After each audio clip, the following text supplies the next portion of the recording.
Halo guys, kali ini gue lagi iseng mau record pemakaian keyboard mechanical nih, punyanya Keychron K1.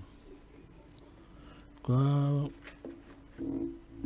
iseng sih waktu itu beli karena gue pengen ngerasain sih, lihat-lihat di grup katanya kalau pakai mechanical keyboard itu feel ngetiknya itu lebih enak sih. Ini gue pakai K1 yang versi 4 wireless sih, wireless sama kabel. Dia wirelessnya bluetooth, pakai kabel juga sih.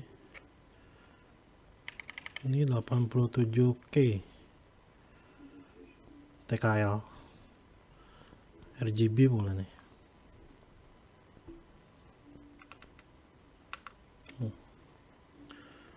Tapi RGB nya kalau gua nggak pernah gua pakai sih, bikin pusing.